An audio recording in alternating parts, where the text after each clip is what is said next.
Welcome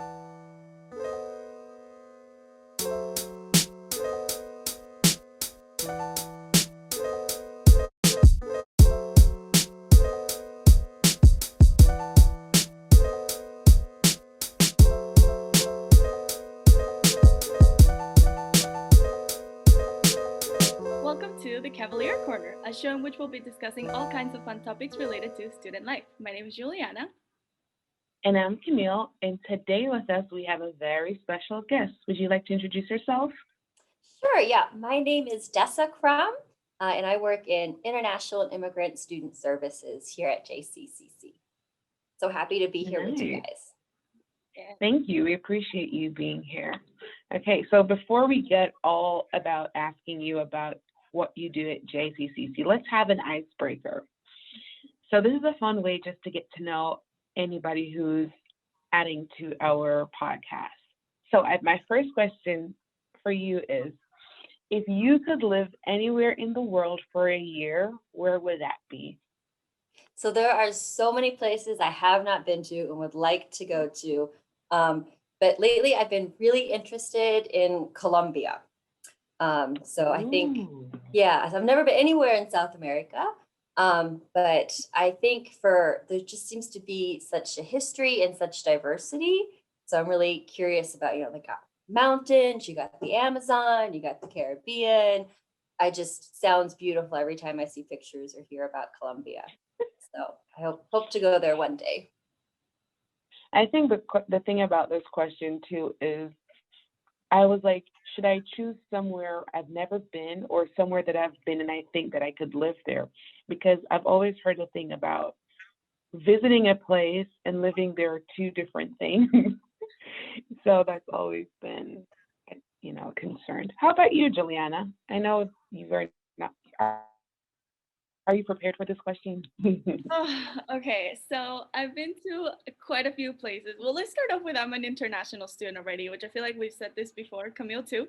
So, so this is not my home country anyway. So I've been to a few places before this, but I think the one that I love the most would be France. I was only there for a little while with my mom, but I do want to at some point go live there for a while. So that would be my first Ooh, choice, I think. nice. Don't ask me. I'm like, I'm skipping out of this question. And not All right, too many Tessa, I have options. one more. I have one more question for you, and I know that this probably maybe this is an easy question for you, but since that you're dealing with a lot of students, what is or was your favorite class? Like that specific subject that it was just, okay, this is it. What was your subject? That's hard, in part because it's been a few years, but also there were quite a few I liked, but I think it would either be language classes. So I took quite a few foreign language classes: German, Japanese, Arabic. I was really, really bad at Arabic, really bad, but. But it was fun to just try and to practice. So I really liked those. And then I also liked anthropology classes. Nice. I've never took anthropology yet, and I'm not good with languages, even though my mom teaches French and Spanish. My Yes, mom taught no. French and Spanish. My mom was also, yeah, that's crazy. Oh, Nice. Yeah, my mom knows French, Spanish, and Portuguese. But she teaches it in high school till this day, and don't ask me anything in those languages. We are completely two different souls. I told her, hey, mom, language come to her. Like that was just her yeah. calling. Like just like when she was in high school, the language was just something that she felt that was so easy. So, she invested in that. Like she used her strength. For me, I was like, no, if you want me to learn Spanish or French, like Juliana, send me to Paris and Yeah. let me live there for a year, It's a good and I'll response. have it down. I'll go to Colombia, and best believe I'll be speaking Spanish. They speak That's Spanish, so right? funny though. My mom taught French and Spanish in high school too, but my main foreign language was German. And when we wanted to fight in high school, she would yell at me in Spanish and I would yell at her in German. So we could both say what we wanted to say and get it out, but we couldn't understand each other. It was great. Beautiful. Okay. I don't think I could do it I now. might need to learn a second language just for that purpose. Yeah. All right. Well, thank you very much for playing our icebreaker. So I want to start off with just kind of making it clear, what is the IISS, or International Immigrant Student Services? Yeah, so and no worries, it's a really long title. So yes, always feel free to say IISS. It's such a long title. So we're an office of 7 people, and everybody in our office, they've come from overseas and have moved to the US, or they're from the US and have spent some time overseas. So we've got a pretty international group here. So anybody who was born outside of the US would come through our office for the admissions process at JCCC. So we serve quite a few students. And I actually thought my coworker Suzanne wrote our mission statement, and I thought she just kind of put what we do a bit more eloquently into words. So I thought I'd just read that as well. So the IIS department works to advance the understanding of international issues by enabling the JCCC community to benefit from the richness that international and immigrant students bring to campus.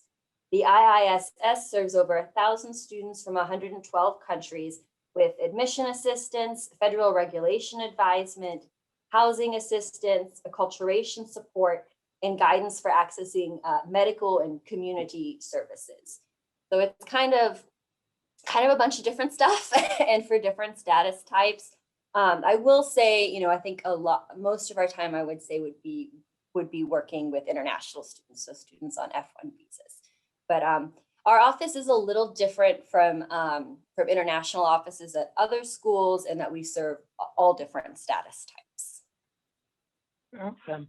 How long has the IISS has been a part of the JCCC? So it was created in the early 2000s. And I don't know, it might be a bit before your time, but did either of you know the academic counselor Dave Ellis? He retired a few years ago, but he was at the college for a long time. And it was actually his idea to create our office. So he took a sabbatical and was kind of looking at different offices JCCC had compared to other schools, and realized that we needed our office, International Immigrant Student Services. So that was created in, I think it was 2001 or 2002. So was that JCCC wasn't taking international students at that time, or did they have something different before that? That's a good question. I'm not 100% sure. I think we probably did have international students, but I don't think we had an office devoted to it. For them. So, yep. So, and I think when it first started, there were just two staff members. So we've grown quite a bit from then. So I kind of wanted to ask, I know that you said in the mission statement that there's like over 1,000, but is there a ballpark, like currently how many international students are enrolled? Yeah, so if we look at all status types from this semester, so all status types, so student visa, green card, all different visa types. So basically anybody not born in the US, for this semester, we had 1,095 students. And of those, 145 would be international F1 students. Okay. So, and I thought on our census, it's kind of interesting. We have the top 6 countries represented at JCCC. And those include Algeria, Brazil, China, Ethiopia, India, Kenya, and Mexico. So nice. I'm gonna need more Jamaicans to come here. Yeah, so I can see here it says, let's look. So we got for Jamaica, it only says 5. So yeah, Camille, you need to bring some friends over. Okay, now I just how feel many people special from Paraguay? From Paraguay, 6. Okay, I didn't know that. At least So you beat me. I mean, this is quite interesting. I love the aspect of having like international students from all over the world, because you kind of feel like, hey, I'm not alone. I'm not alone going through all the things that I'm going through. Which goes back to our next question is, what changes have happened for international students because of COVID? I know that 2020 is going to be one memorable year, but, how has it been? Like, how has the office been operated? How are international students like ourselves? What changes have happened? Well, I'm sure that you guys know a lot about this firsthand. So in terms of our office, we've been kind of a mix of so obviously off campus for a while, and then I think it was at some point in summer we started sending some people back to the office. So we've had kind of a rotation going. So we haven't had all 7 in the office at one time, but since I think it was midsummer, since then we've always had at least one person, oftentimes 2 or 3 in the office. So, but yeah, we're working from home was something different at first, but I think we all have gotten used to that. But in terms of, some of what I feel like we've seen of some of the changes, first of all, travel, right? I feel really, really bad for our students, because I think students have come here thinking, okay, well, I can go home in the summer or the winter break to see my family. And that's obviously been very, very, very difficult. So I think that's been sad too, because, even I know everybody's faced some isolation in the pandemic, but I think at different times, at least if your family's in the general area, you could have in nice weather gone out and social distance and still seen them. But I think for international students, the traveling part has been so hard. I think that's been really, really hard. I think. And so changing regulations, there's been all sorts of changing regulations. You guys know there's lots and lots of rules that come with the student visa, and there's been a lot of changes to that because of COVID, including last summer. There were lots of different changes in terms of if classes if they could be online or if they had to be face to face. So that just kept on going back and forth. One thing that has never changed in this time period is, F1 students have still had to stay fully enrolled. They've had to have those 12 credits. And that's something that, a local or domestic student didn't necessarily have to do, right? They could have decided, I hate online classes, COVID is too much, I'm too stressed, I can't do these 12 credits. And the government's never made an exception for that. So our students, despite all of these challenges, have still had to be full-time. So, which I personally don't think is fair. But yeah, so that's been one thing. I feel like, when a student decides to come to the US, of course, it's for education, but I would imagine it's also for being able to experience the US and campus. And that's not been here as much this last year. We've had students who have come in who are new, maybe they transferred, and it's really hard to get settled and make friends in an online world in a new place. So I feel they've kind of, people have been, they've had that taken away from them, that experience that they came for. So another thing for students, particularly maybe students who haven't been to the US but want to come to the US, there's huge delays. They keep on telling us that embassies are going to start opening up more and people are going to be able to get visas and come. But that is also still a huge challenge, So just kind of feels like dreams deferred for a while. So yeah, so that's what I've seen. I mean, again, I'm sure that you guys have seen a lot. But experienced a lot. Yeah, I think it's been a challenging year for everybody, but I think particularly for international students. I completely agree. How about moving forward? What are the plans, especially for international students, moving forward, especially for fall? I know that JCCC is going to have a 50-50 campus open. Mm-hmm. Does that mean that international students, will there be a lenience for international students to choose between having a face-to-face credit class and then the remaining online? Mm. Or are there going to be those set rules that they have to probably take all their classes on face-to-face, and then that one class option virtual?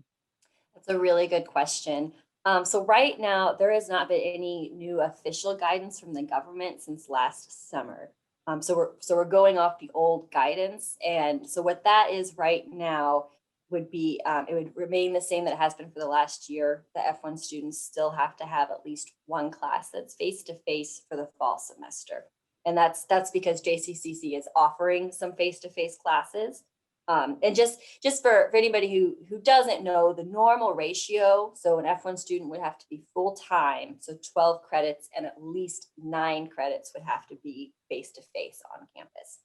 So for now, the way it is now, going off the guidance we have, it's just still one class face to face, and the others can be online for fall. However, what I think everybody, all people in my field are kind of waiting for is to see if the government decides to send out new guidance. So in our professional organizations like NASFA is one, they've been kind of reaching out to the government saying, hey, it's enrollment time, schools are opening up for fall enrollment. We need to know what to tell people.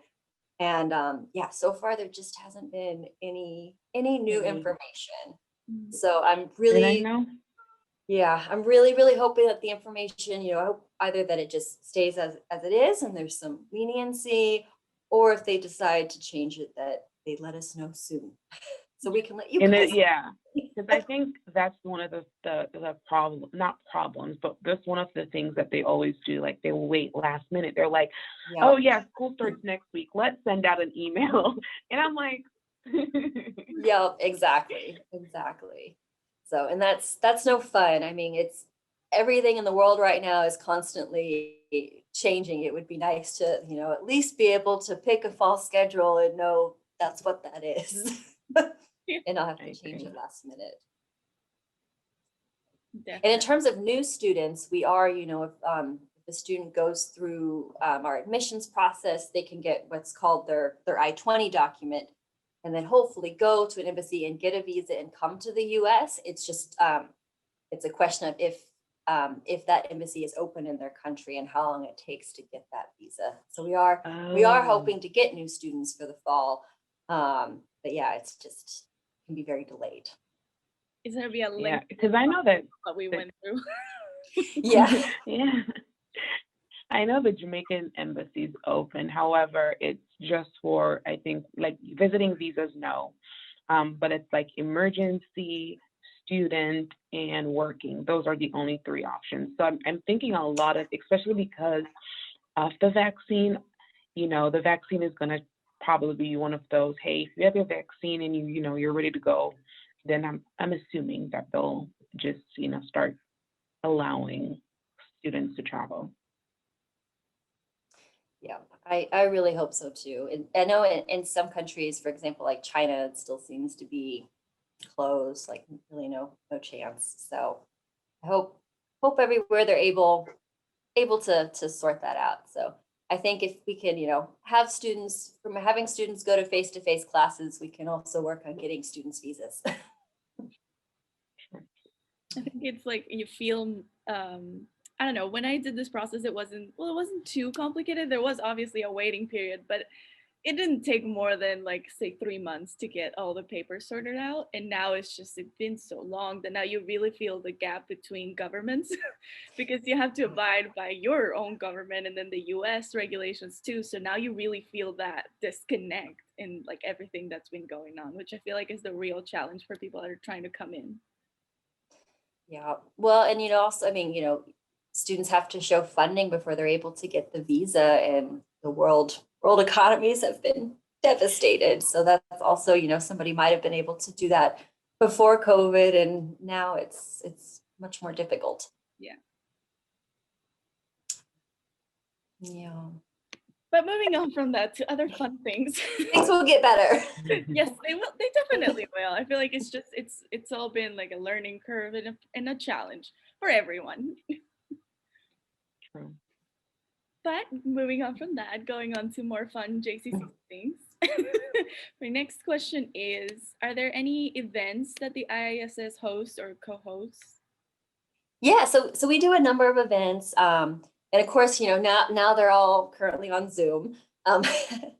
So one thing that we do English conversation hour. So this is every other Tuesday from 2 until 3.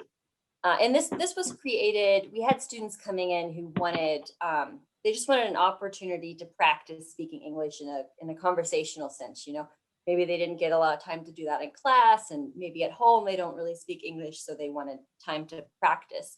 So before we used to meet in the collab, and that was really nice because we had coffee and cookies. Now, unfortunately, you have to prepare that on your own for Zoom.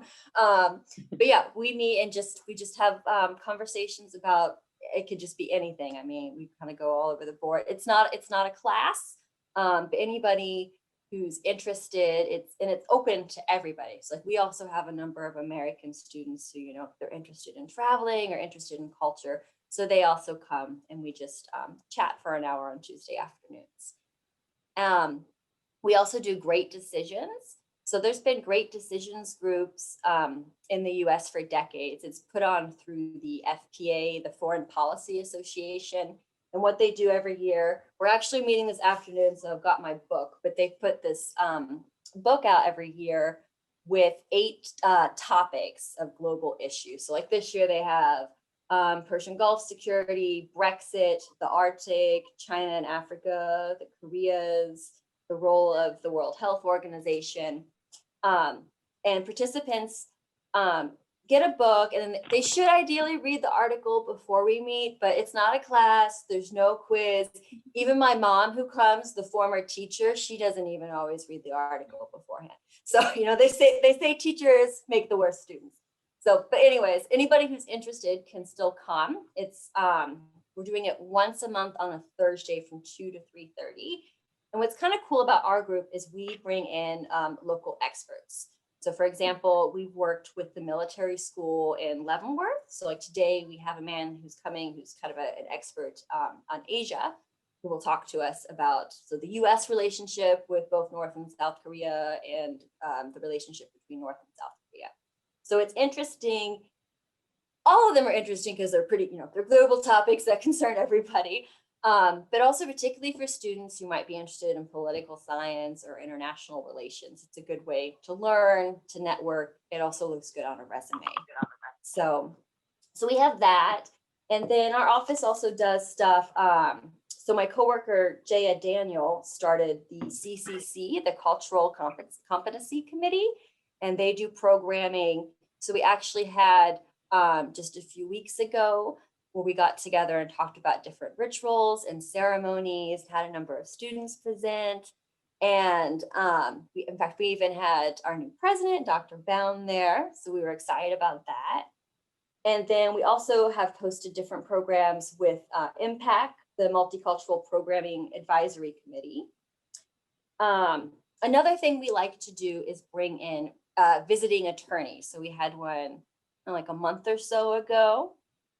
So we're not immigration attorneys in our office. So there are, there's times when we have to ask students, explain to students, you might need to go visit an immigration attorney for advice. So we like to have them come and visit every so often to do kind of just general information and general updates about immigration. Then we host orientations for new students. We try to do a graduation celebration. In November, we have a week, International Education Week, where we partner with the International Education Office on campus. So the office that does study abroad. And so we partner with them for events. And then we've also co-hosted a few events with Luna, Latinos United Now and Always. So we kind of keep busy. I know, you guys are doing a lot. So everything's on Zoom, but it's fun. I think we miss seeing people on campus. So, but it's still fun to be able to do things on Zoom and still see some people. Nice. So how can students get in contact with you if they're interested in becoming, finding out more information about the International Immigrant Student Services, or, they want to attend some of these events to partake, how can they get in contact with you? So, so we are open. So if you're on campus, you can stop by Monday through Friday from 8 to 5. We're here, and we are in COM 306. So right across from the veterans. We've got a big map and lots of flags in the hallway. So if you see that, you're close. I have one thing, you guys don't have a Jamaican flag up there, and Do I'm we not going to not? stop complaining. No, I am No. very observant. You Oh, guys no. do not. So Uh, I will put that on your to-do list. okay. Get a Jamaican flag. We need a Jamaican flag then. That we do. Yep. We do need one of those for sure. Do we have one from Paraguay? I'm not sure if we do. Honestly don't know. I didn't. Yeah. Now I feel like Camille's making me check all these things. I'm like, okay. Well, next time you walk by, you're gonna have to check and let us know. Yes. I definitely will. Yeah, so that's one way. And then, even if, so we are on campus, but you can also call us 913-469-7680. And then our general email is IISS@jccc.edu. And then if you want to email me, Dessa Crum, I'm at dcrum2@jccc.edu. And as always, we'll put all those information down below so you guys can have it at the tip of your finger. Yes. Is there anything else you'd like for these students to know? Anything that we forgot to ask? Yeah, no, I mean, I think it's really important to be aware of these things. I hope you guys, can connect with our office and come to some of our events. For international students who are listening, please know we are so happy that you're here. We know it's been a rough year, and we always hope that you reach out. Like I said, we really miss seeing people on campus. I think, before COVID, we were used to running into students on campus and seeing them and kind of just having that chit chat moments. We can still do that. You can stop by the office, or you can just call us and email us and just say hi. Please know that. And for other students listening, I know it's not the best time to maybe be thinking about studying abroad, but if you're a US student and you haven't thought about it, the world is going to reopen, and I really hope that you think about doing that. Well, thank you very much, Dessa. We truly appreciate you coming on here and providing us with the information that we definitely need, and for students definitely need to know some of this. Definitely. It's always fun to chat with you guys. I mean, I miss the chit chat moments too, but everything's gonna reopen soon and we'll be back full time at some point when it's safe to do so. Definitely. Yep, it will. Thank you guys so much. I really appreciate the invite. Yeah, thank you so much for joining us, and thank you everyone for tuning in. As always, we are JCCC Student Life on Instagram and Facebook, and Cavalier Corner on all of our podcast platforms. And we'll leave all of the links and information that we talked about down below for you guys to reach. And yeah, thank you so much, you guys. All right. Bye, guys. Bye. Thank you.